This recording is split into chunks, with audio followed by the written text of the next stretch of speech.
Il est là, je ne le savais pas. Ça va bien, Philippe?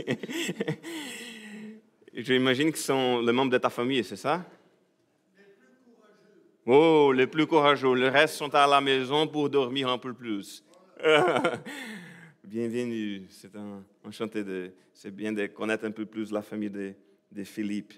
Alors, pardonne-moi mon accent, je ne suis pas français. Mais j'imagine que c'est possible de bien comprendre ce qu'on va parler ce matin. Aujourd'hui, on va réfléchir un peu plus sur des conseils pour surmonter un défi majeur.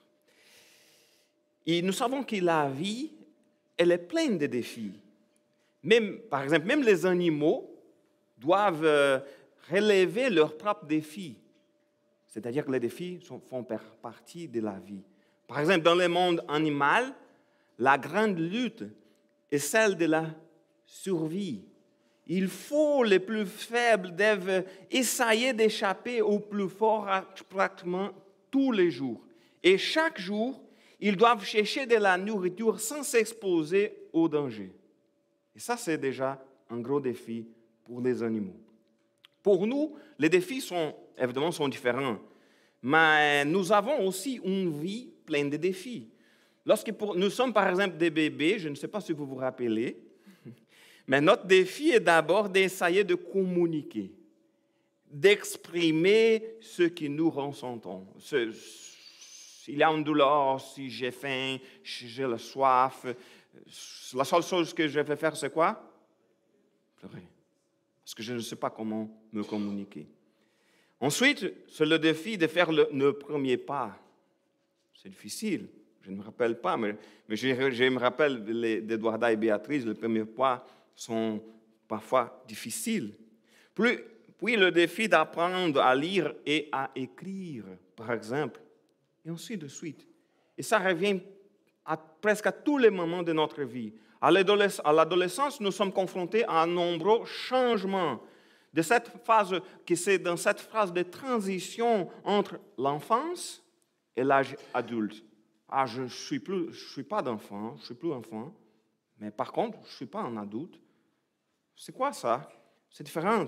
Il y a des changements, il y a des défis.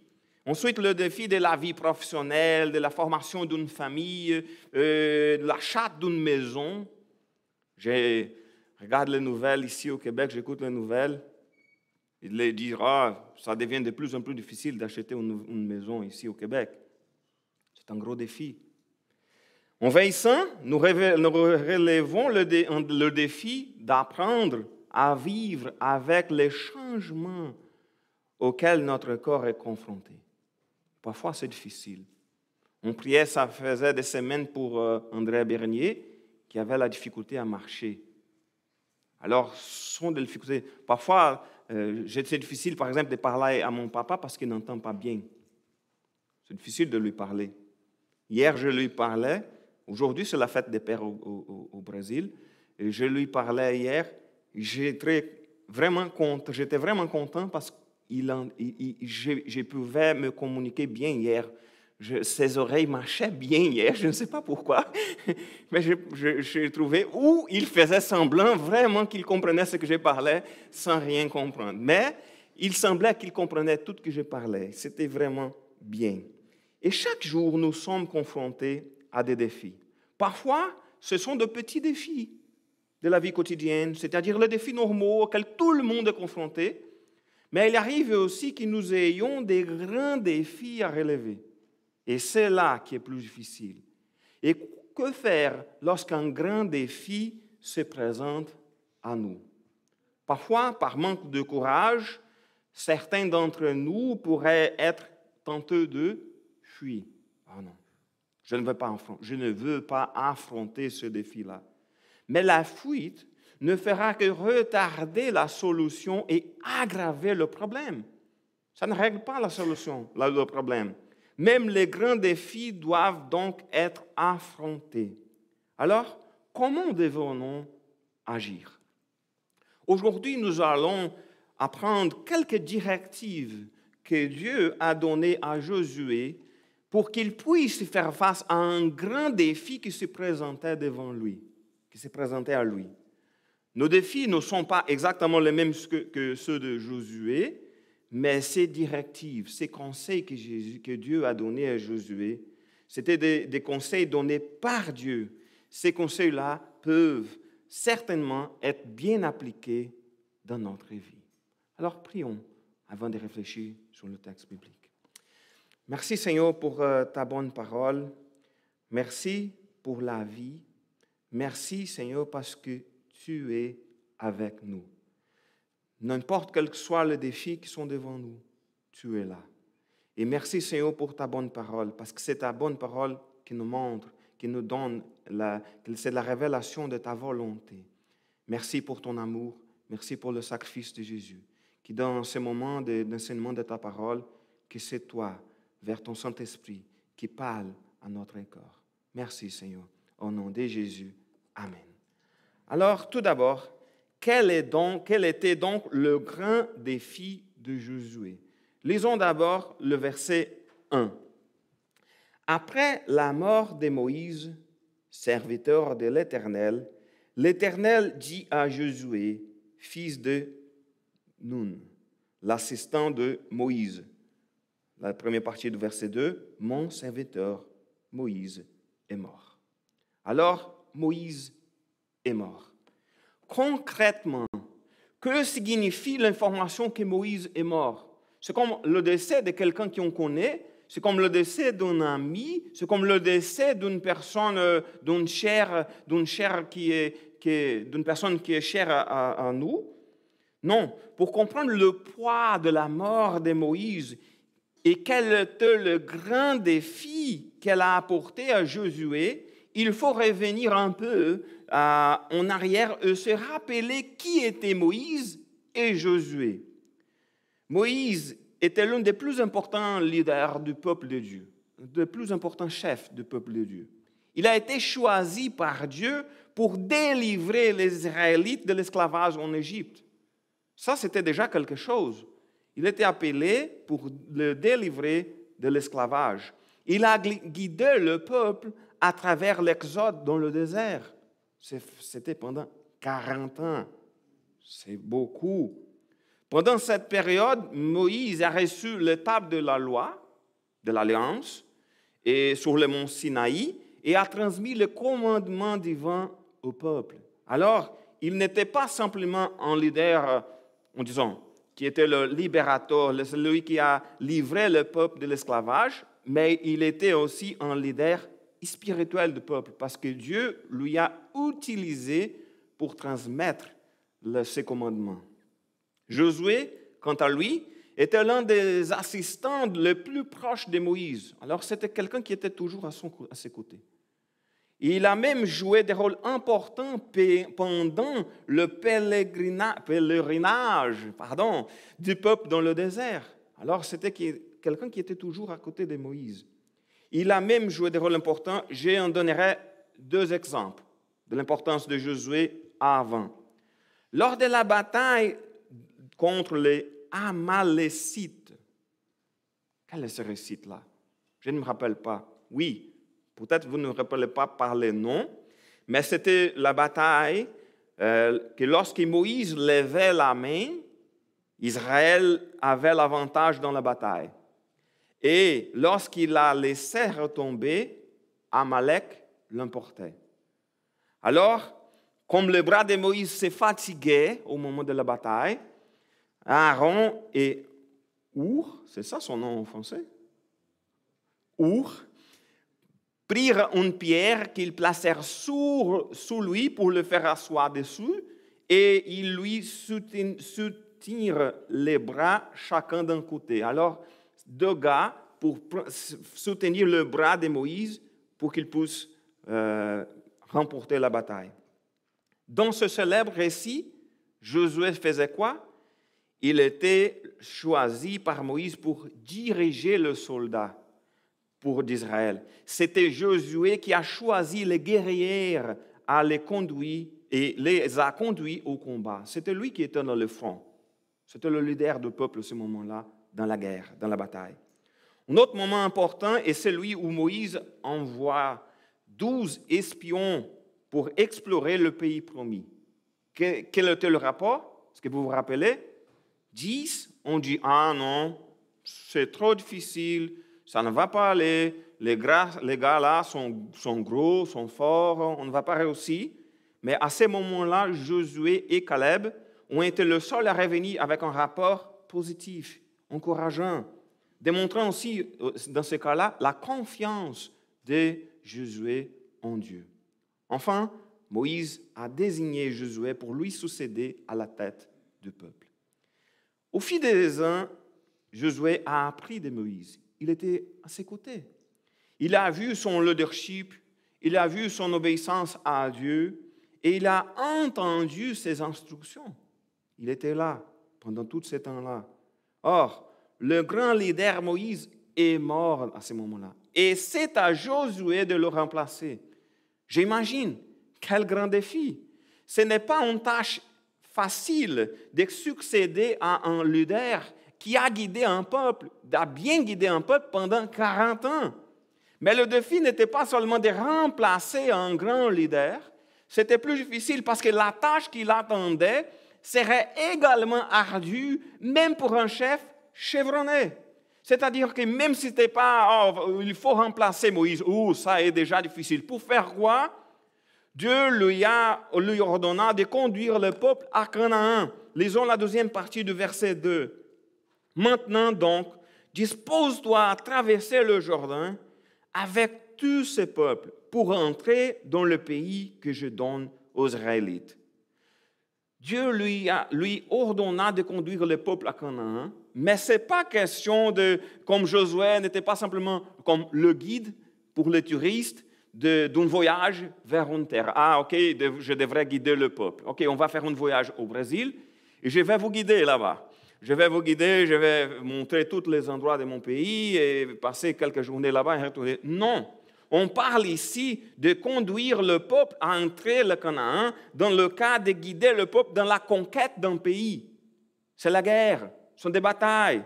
Josué était appelé par Dieu à mener plusieurs batailles pour la conquête d'un pays. Le défi était énorme, c'était majeur. Revenons un peu à ce qu'il a dû affronter pour répondre à cet appel. Tous ces récits sont dans le livre de Josué. Josué d'abord a conduit le peuple à la conquête de Jéricho. C'était phénoménal, vous vous rappelez.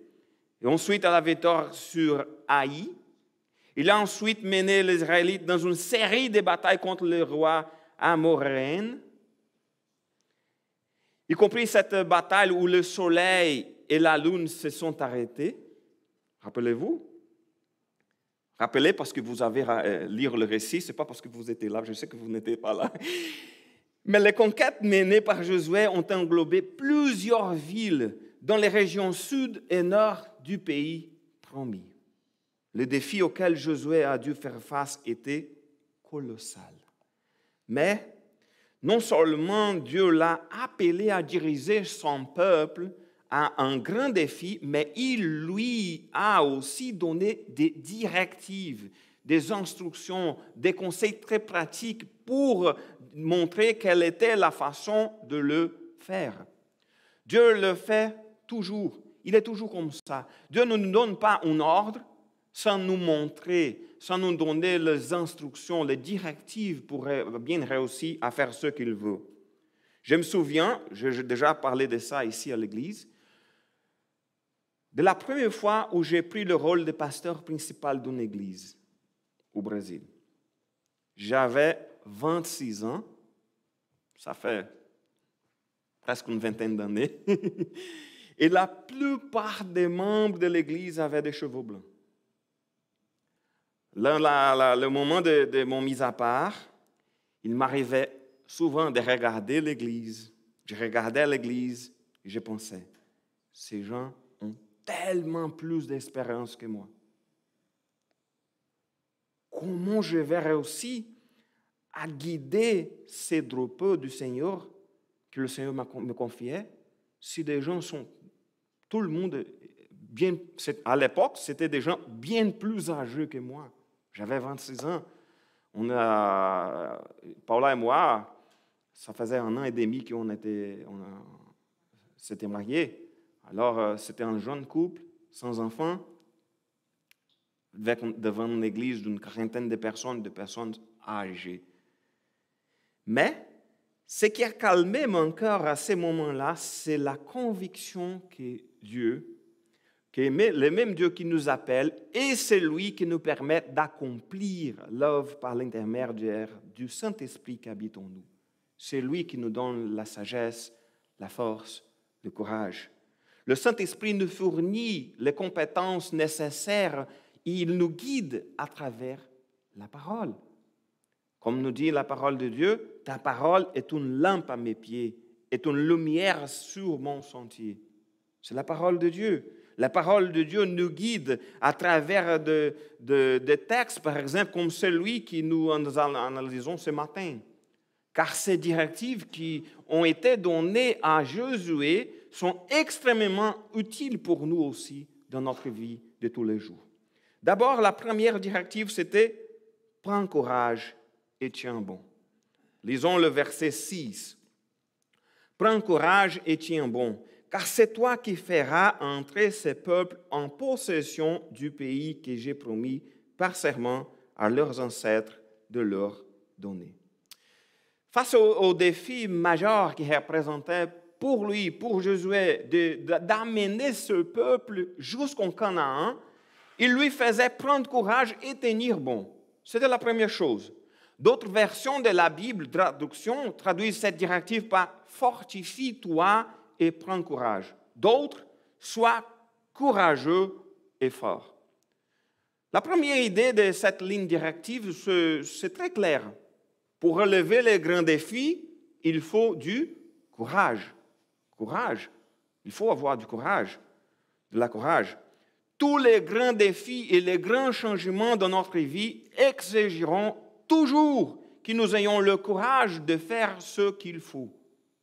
C'est comme, ici, il y a un gros problème, tout le monde regarde, il faut du courage pour y aller en avant. Je me rappelle de David, lorsque la bataille contre le... j'ai oublié. Oui, le géant, mais c'était le nom Goliath en français. Je me rappelais en portugais Golias, mais le problème c'était le Goliath. Tout le monde regardait, le défi était là. C'était qui a eu du courage?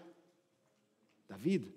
Écoute, c'est qui ces gars-là pour affronter les armées de Dieu, le Seigneur des âmes célestes? J'y vais. Je vais affronter. Tous les grands défis, il faut avoir du courage. Ce n'est pas toujours facile. Ah non, oui, ok, je vais avoir du courage. Ok, courage, viens ici s'il vous plaît. J'ai besoin de toi maintenant pour affronter les défis. Non, mais il faut se rappeler que quand on est lâche, on ne fait rien et la conséquence est que tout empire. La lâcheté est toujours la pire des solutions. Ah non, je vais rester ici, je vais attendre et voir si tout va se régler. Non, l'inaction ne résout pas le problème. Alors, quand le défi se présente devant nous, prenons courage, prends courage et tiens bon. Quelle est l'idée qui est dans cette deuxième partie de la phrase? Tiens bon. Car tiens bon ou fortifie-toi, selon d'autres traductions, cela semble donner des interprétations différentes. Mais j'ai même regardé en portugais, nous avons la même chose. Il y a des Bibles qui ont une traduction plus proche de fortifie-toi et d'autres tiens bon. En portugais, c'est fortifie-toi et tiens bon sont bons animaux. Je regardais et je disais, mais c'est quoi? Pourquoi? Alors, il faut regarder l'original lorsqu'on voit des choses qui peuvent avoir une idée un peu différente. Et lorsque j'ai regardé le texte original, le mot utilisé, il vient d'une racine qui peut signifier être fort ou être ferme. Alors, les deux idées sont dans le mot qui était là dans l'original, l'hébreu. Nous pouvons donc extraire du texte ces deux idées, force et fermeté. Sois fort et tiens bon. Mais même avec des traductions différentes, le sens est le même. La directive donnée par Dieu à Josué apporte l'idée qu'il doit se fortifier soit fort, afin de pouvoir tenir bon face aux épreuves. Parce que c'est comme, pour tenir bon, Josué doit se fortifier. C'est comme la capacité à tenir bon, c'est une conséquence de la force. Je dois devenir fort pour tenir bon devant les épreuves. Soyons forts, tenons bon. Mais comment pouvons-nous nous fortifier? C'est ça le problème. Comment pouvons-nous prendre courage? Comment pouvons-nous nous fortifier? Parce qu'il n'est pas facile de tenir bon face aux épreuves. La force et le courage nécessaires pour tenir ne viennent jamais de nous-mêmes. Elles viennent toujours du Seigneur. Je me rappelle d'un texte d'Ésaïe, chapitre 40, le verset 28. Nous avons même un chant au Brésil avec ce verset-là. Lorsque j'étais même enfant, c'était un de mes chants préférés. Ésaïe 40, verset 28. « Ne le sais-tu donc pas, et n'as-tu pas appris que l'Éternel est Dieu de toute l'éternité, c'est-à-dire que le Dieu puissant partout, toujours. C'est lui qui a créé le confin de la terre. Il ne se laisse pas, il ne s'épuise pas, et son intelligence ne peut être sondée. Il donne, regardons le verset 29, il donne de la force à qui est là, et il augmente la vigueur de celui qui est épuisé. Les jeunes gens se laissent, ils épuisent, et même des robustes gaillards tombent. Mais ceux qui comptent sur l'Éternel renouvellent leur force. Ils prennent leur envol comme des jeunes aigles. Sans se laisser, ils courent, ils marchent en avant, ils ne s'épuisent pas. C'est le Seigneur. Il est la force que nous avons pour affronter les épreuves. Bref, la première ligne directrice est la suivante. Cherchons le Seigneur pour qu'il nous donne la force et le courage d'affronter les grands défis qui présentent à nous. Et la deuxième orientation se trouve au verset 7. Lisons. Simplement, prends courage et tiens bon pour veiller à obéir à toute la loi que mon serviteur Moïse t'a prescrite, sans t'écarter ni d'un côté ni de l'autre. Alors, tu réussiras dans tout ce que tu emprunteras. Obéis à toute la loi sans t'écarter, ni d'un côté ni de l'autre. D'autres versions, ni à gauche ni à droite. L'obéissance à la parole de Dieu est fondamentale pour trouver le bon chemin à suivre. La Bible est sans aucun doute une grande bénédiction parce qu'elle nous montre le chemin à suivre. C'est ici la parole. Nous n'avons pas à nous demander, il y a parfois des questions nous ne pouvons pas, alors désolé, j'ai pensé à la deuxième phrase avant de parler de la première phrase. Mais la question, c'est qu'on regarde et nous savons quelle est la volonté de Dieu, ce qui est bon, ce qui est juste ou ce qui n'est pas. Alors, est clair. Mais, nous n'avons alors que de quoi demander, est-ce que ce chemin-là, ce choix est bon ou mauvais? Est-ce que ça plaît à Dieu ou non? Parce que la parole de Dieu nous montre le chemin. Mais pour approfondir ces points, revenons au verset que j'ai déjà mentionné ce matin, c'est le psaume 119, verset 105, qui dit « Ta parole est comme une lampe qui guide tous mes pas. Elle est une lumière éclairant mon chemin. » Dieu nous a donné sa parole pour que nous connaissions le Seigneur et pour que nous connaissions aussi le chemin à suivre. Il est évident, et c'est ça la question que je pensais avant, il est évident qu'il existe de nombreuses situations dans lesquelles on dit, écoute, Eduardo, ici, il n'est pas question de savoir quel est le chemin qui est correct ou qui n'est pas correct, parce que les deux chemins sont corrects. Alors, il y a des situations où il est clair, ça c'est un péché, et ça n'est pas un péché, la parole de Dieu nous montre, je vais suivre la parole de Dieu. Mais il y a plusieurs situations dans notre vie qu'on regarde et on pense, oui, mais ici, ce n'est pas péché. Là-bas, ce n'est pas péché aussi. Quel est le chemin à suivre? Quelle est la décision à prendre? Parce que nous sommes devant plusieurs bons chemins. chacun de ces chemins différents peuvent mener à un résultat différent, mais sont tous agréables à Dieu. Par exemple, lorsque j'étais toujours au Brésil, c'était en 2019 que j'ai pensé à ça.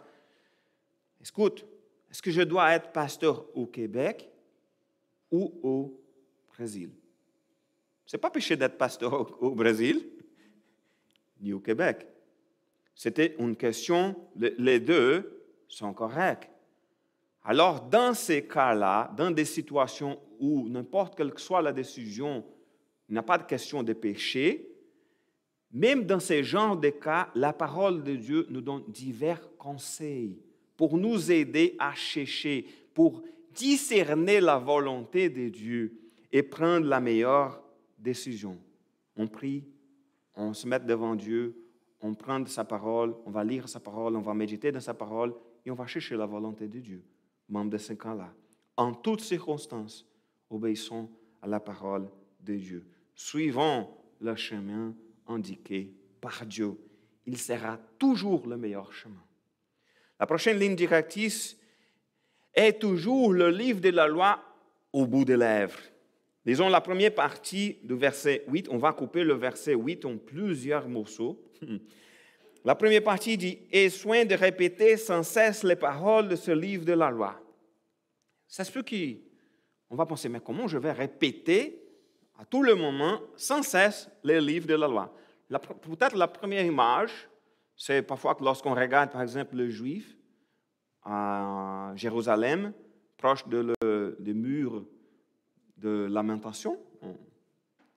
On n'appelle pas lamentation devant un Juif, ils n'aiment pas ces mots-là, mais c'est comme tout le monde occidental appelle.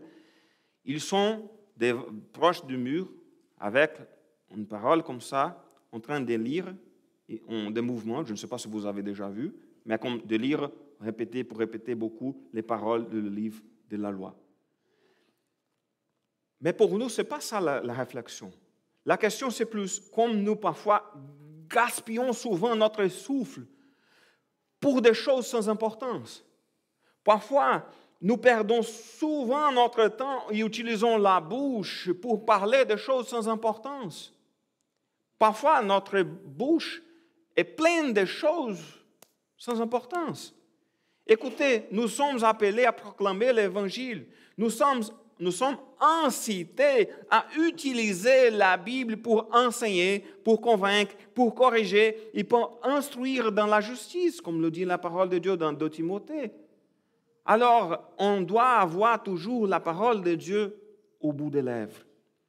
Nous disposons d'un merveilleux outil donné par Dieu pour aider les gens qui sont autour de nous, pour montrer la vérité de Dieu, pour parler de la bonne nouvelle. Utilisons-le. Parlons davantage de la parole de Dieu.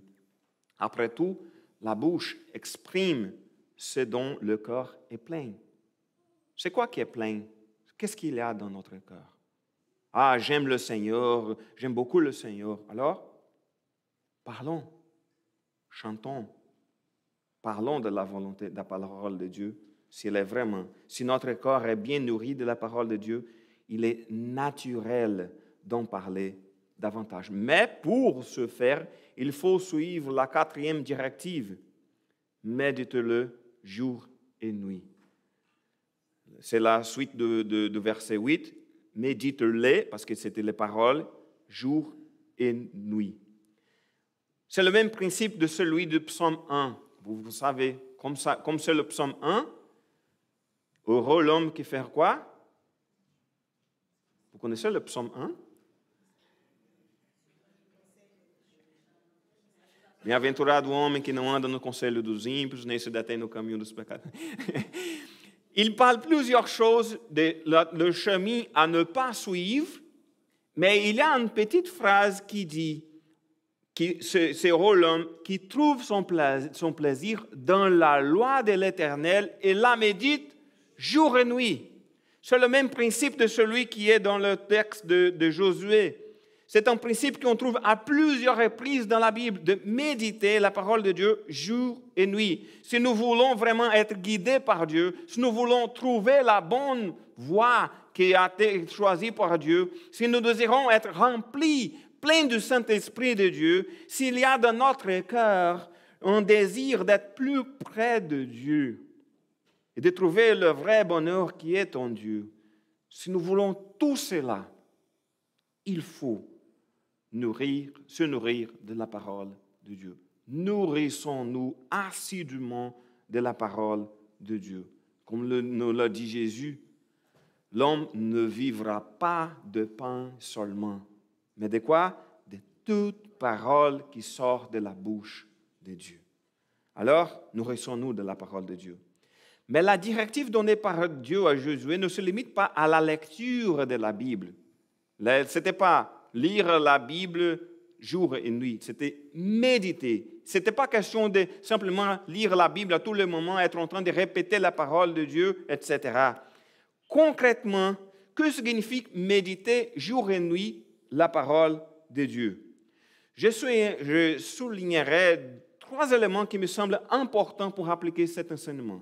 D'abord, il est important que nous disposons d'un temps régulier pour lire et étudier la parole de Dieu. Alors, ce n'est pas question de lire à tous les moments du jour et de la nuit, mais d'avoir toujours un temps disponible pour lire et étudier. C'est simplement pour lire. Parfois, il y a des plans de lecture biblique de lire 5 chapitres d'un seul coup. C'est bon. Mais si vous avez beaucoup de temps pour réfléchir aussi à chaque mot que vous avez lu.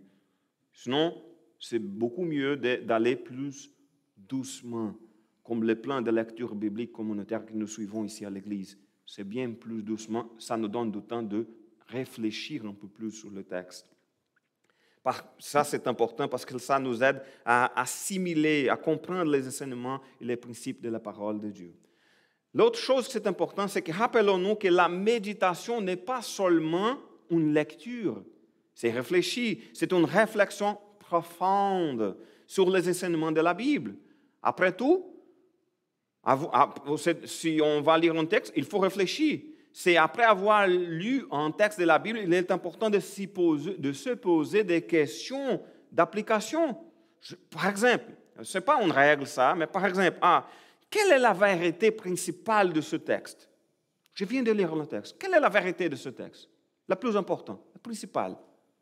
Ensuite, est-ce que ce texte m'exhorte-t-il dans quel que soit le domaine de ma vie? Est-ce qu'il y a quelque chose dans ce texte qui m'incite à changer dans ce texte pour moi, pour ma vie d'aujourd'hui? Et si je dois changer quelque chose, comment vais-je le faire? Ce sont des exemples. Comprendre les textes et l'application dans notre vie de tous les jours. Et aussi, l'idée de méditer jour et nuit n'implique pas de passer tout notre temps à lire la Bible, parce que ça, c'est impossible, mais plutôt d'intégrer les principes et les valeurs dans la vie quotidienne. C'est-à-dire que je vais prendre une décision, et avant de prendre une décision, je vais réfléchir sur la parole de Dieu.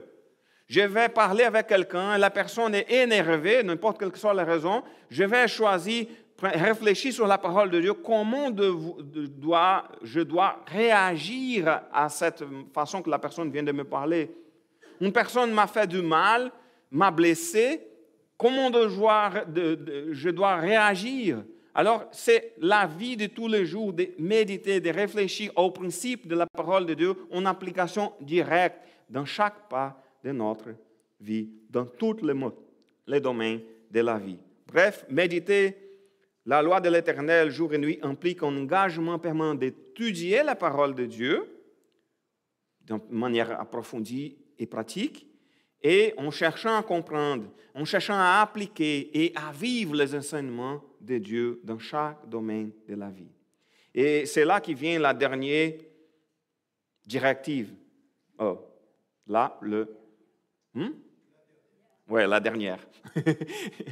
Merci. Obéis et applique tout ce qui est écrit.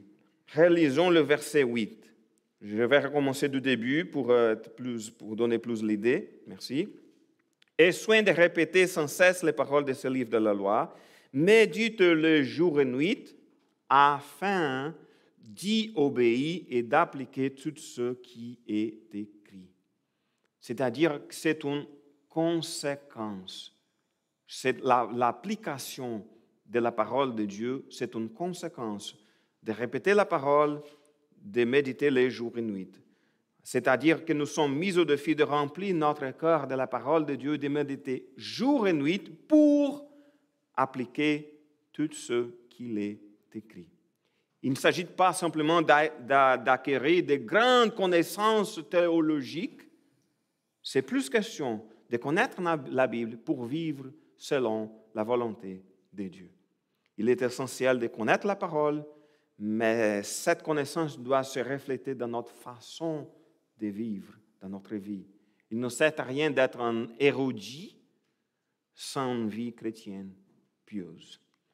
Enfin, les promesses de Dieu à Josué.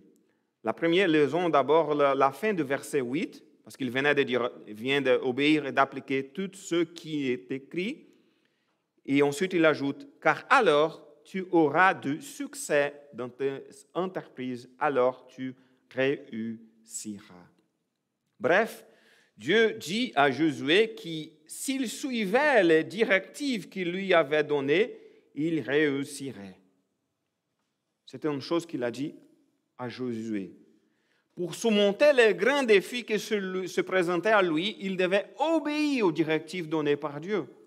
C'était la façon que Dieu a réglé l'affaire, disons, avec Josué.